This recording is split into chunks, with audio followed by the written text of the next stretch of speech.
This is Red Shirt. I want to talk today about the war on Gaza from a Marxist perspective. At the end of World War II and the Holocaust and the murder of 6 million Jews, the world was ready to turn away from Jew hating and Jew persecution, which had been going on for 2,000 years since the temple was destroyed by the Romans and the Jewish people lost their nation and were scattered throughout the Mediterranean. Well, the world decided they'd had enough. We'd had enough.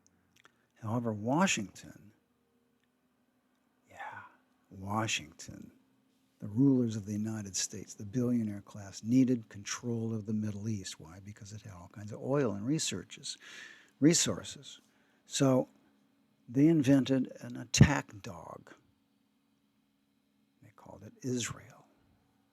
The purpose of this attack dog, which they funded and promoted, was to control the Arab population in the Middle East for U.S. capitalist interests.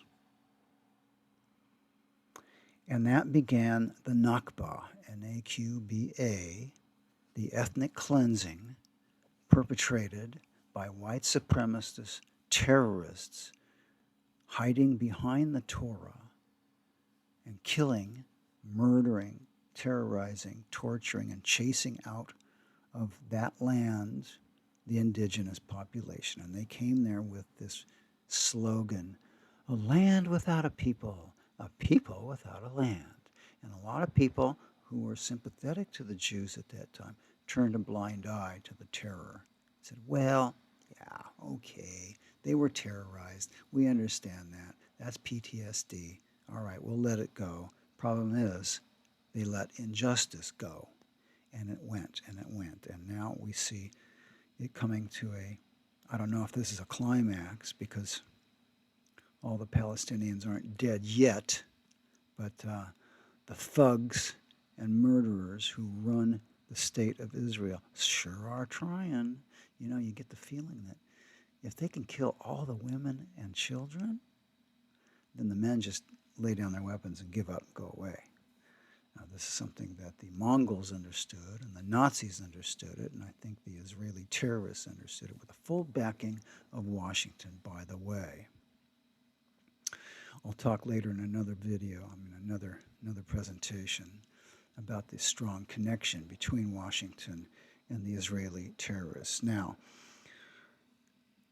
the only people who can stop this injustice are the Israeli working class and farmers. And what they'll be stopping is modern Jew hating, because that is what this terrorist regime feeds on. They want to kill as many Arabs as possible so that they can get as many people hating Jews again, so that they can justify to their home population their position, their careers. And Washington's fine with that, and so is Berlin, other imperialist capitals. Only the Jews are not Israelis. Israeli workers and farmers in conjunction with their Palestinian brothers and sisters, these are the only people that can set things right. They're going to throw out these murderers, arrest them, try them, whatever, apprehend them, and set up a new government. And this is going to have to happen. And we're going to have to push for it. We're going to have to promote it. We're going to have to call for it. We're going to appeal. We're going to have to appeal to the Israeli working class to strengthen their unions and overcome these terrorists. Well, this is Red Shirt. Adelante, compañeros. Hasta la victoria siempre.